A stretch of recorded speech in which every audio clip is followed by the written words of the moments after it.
Assalamualaikum warahmatullahi wabarakatuh.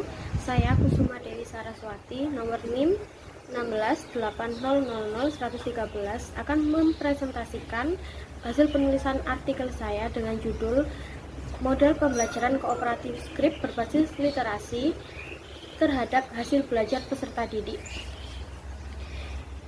Artikel ini memiliki latar belakang pendidikan merupakan suatu yang penting untuk mengubah pola pikir manusia. Oleh karena itu, pendidikan juga mempunyai tujuan menjadikan manusia peduli sesama makhluk hidup dan lingkungannya. Sehingga dari pola pikir tersebut, manusia dapat berinteraksi dengan lingkungannya dengan sangat baik. Agar tujuan pendidikan tersebut dapat terbentuk secara sempurna, yaitu dengan memperhatikan mutu pendidikan, dan salah satu yang berperan penting adalah membaca. Dari rendahnya minat membaca peserta didik, maka peserta didik juga akan sulit mengemukakan ide pokok dalam bacaan panjang. Sehingga harus diimplementasikan model pembelajaran yang sesuai dan dapat mendorong peserta didik aktif membaca dalam kegiatan pembelajaran. Model pembelajaran kooperatif skrip merupakan model yang dapat meningkatkan daya ingat peserta didik karena mengikutsertakan peserta didik dalam proses pembelajaran. Model pembelajaran ini dapat digunakan berbasis literasi sehingga dapat meningkatkan kebiasaan membaca peserta didik. Secara konseptual penelitian dapat digambarkan pada judul penelitian terdapat variabel yang sesuai dengan judul pengaruh model kooperatif skrip dan hasil belajar peserta didik. Telah dilakukan beberapa kajian yang terkait teori-teori dengan model pembelajaran, literasi, hasil belajar, serta teori belajar yang mendasarinya. Lalu, mengacu pada rumusan masalah, berdasarkan rumusan masalah yang terkait, telah melakukan penelitian, kemudian mendapatkan data empirik dan kajian empirik yang kemudian dapat disimpulkan. Selanjutnya, pada bab 3, pada metode penelitian, yang pertama dibahas yaitu desain penelitian. Penelitian ini menggunakan pendekatan penelitian kuantitatif dengan desain penelitian yaitu pretest, post-test, control group design, sehingga data penelitian akan didapatkan melalui nilai pretest dan nilai post-test peserta didik. Selanjutnya adalah populasi dan sampel. Populasi dalam penelitian ini adalah peserta didik kelas 5 dan sebanyak 3 kelas. Teknik sampel yang digunakan adalah simple random sampling dengan menggunakan undian, sehingga terpilih satu kelas sebagai kelas eksperimen dan satu kelas lainnya sebagai kelas kontrol. Variabel pada penelitian ini yang pertama adalah variabel bebas yaitu model pembelajaran kooperatif skrip, dan variabel terkait adalah hasil belajar. Sumber data pada penelitian adalah pendidik, peserta didik, nilai pretest dan posttest, serta observasi. Teknik pengumpulan data yang pertama adalah dengan observasi untuk melihat aktivitas pendidik dan peserta didik. Yang kedua, dengan metode tes untuk melihat hasil belajar peserta didik. Penelitian menggunakan dua instrumen yaitu lembar observasi peserta didik dan lembar tes hasil belajar yang terdiri dari 15 butir soal. Dan yang terakhir dalam metode penelitian ini adalah teknik analisis data. Dan yang terakhir dalam metode penelitian ini adalah teknik analisis data. Analisis data berupa menganalisis butir instrumen yaitu validasi yang mencakup validasi lembar RTP dan observasi tes hasil belajar yang dilakukan oleh dua validator ahli, yang kemudian hasil dari kedua validator ini dihitung untuk mendapatkan nilai rata yang akan dikategorikan dan menjadi acuan instrumen layak digunakan atau tidak.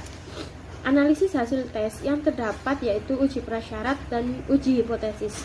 Uji prasyarat ini adalah uji normalitas dan homogenitas yang perlu dilakukan sebagai syarat uji hipotesis. Uji prasyarat digunakan untuk mengetahui bahwa data berdistribusi normal atau tidak dan data memiliki varian yang sama atau homogen. Ketiga uji ini menggunakan software SPSS versi 22. dengan kriteria pada normalitas bahwa data signifikan normalitas lebih dari 0,05, maka data bersifat normal. Dan pada uji homogenitas bahwa data signifikan lebih dari 0,05, maka data memiliki varian yang sama atau homogen. Yang terakhir, pada hasil analisis adalah uji hipotesis. Uji t-test digunakan untuk membuktikan bahwa hipotesis ditolak atau diterima. Uji yang digunakan independen uji sampel test jika data uji normalitas bersifat normal, dan jika data tidak bersifat normal menggunakan uji non-parametric test. Dan selanjutnya pada bab 4 hasil penelitian dan pembahasan. Tahap awal menganalisa hasil penelitian adalah dengan membuat instrumen penelitian terkait perangkat pembelajaran, lembar observasi, tes hasil belajar yang telah divalidasikan kepada validator yang kompeten. Kemudian melakukan perhitungan uji validasi untuk mengetahui nilai serta kategori instrumen yang digunakan penelitian. Penelitian ini dilaksanakan dengan pemberian pretest terlebih dahulu dan dilanjut pemberian model pembelajaran pada kelas eksperimen dan pembelajaran saintifik pada kelas kontrol. Sebelum melakukan uji hipotesis, ada beberapa tahap sebagai syarat dan penentu pada uji hipotesis. Adapun uji prasyarat yang dilakukan adalah uji normalitas dan uji homogenitas. Perhitungan uji normalitas menggunakan software SPSS 22, yaitu dengan hasil uji normalitas pre-test kelas eksperimen 0,732 dan kelas kontrol 0,478. Nilai post-test kelas eksperimen 0,165 dan kelas kontrol 0,4247 dengan tabel Shapiro-Wilk. Penyebaran Kiki-Polk yang mengikuti garis. Perhitungan selanjutnya pada uji homogenitas adalah 0,597 dan dapat disimpulkan varian keduanya sampel memiliki varian yang sama.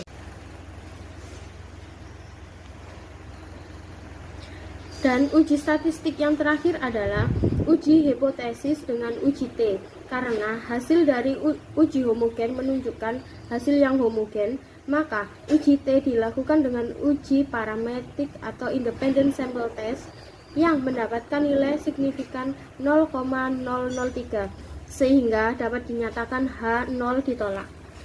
Pembahasan hasil penelitian.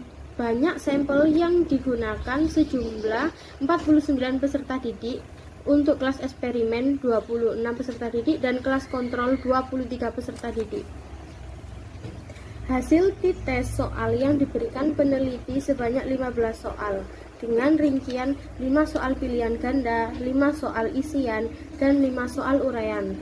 Dan hasil rata-rata nilai kelas eksperimen 85 dan kelas kontrol 75,5. Maka diperoleh hasil perhitungan t-test adalah signifikan 0,003 kurang dari 0,05 yang berarti H0 ditolak.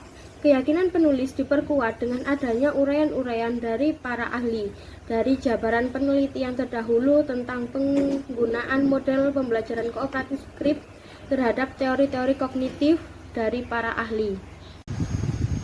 Dan yang terakhir pada bab 5 yaitu simpulan dari penelitian ini. Yang pertama adalah adanya pengaruh positif antara model pembelajaran terhadap hasil belajar peserta didik dengan memperoleh nilai signifikan 0,003 kurang dari 0,05 yang artinya bahwa ada pengaruh model pembelajaran kooperatif script berbasis literasi terhadap hasil belajar. Selanjutnya dapat disampaikan saran-saran untuk pihak terkait. Yang pertama bagi pendidik untuk menambah penggunaan model pembelajaran yang berbasis literasi. Yang kedua bagi peneliti dapat mengkaji ulang dengan menginovasi lebih baik lagi dan penggunaan pada mata pelajaran lain. Dan yang ketiga, bagi sekolah dapat ditingkatkan penggunaan model pembelajaran agar menciptakan suasana belajar yang dapat meningkatkan prestasi pendidik dengan kegiatan literasi. Sekian presentasi dari hasil penulisan artikel. Jika ada kesalahan kata dan bahasa, mohon maaf. Wassalamualaikum warahmatullahi wabarakatuh.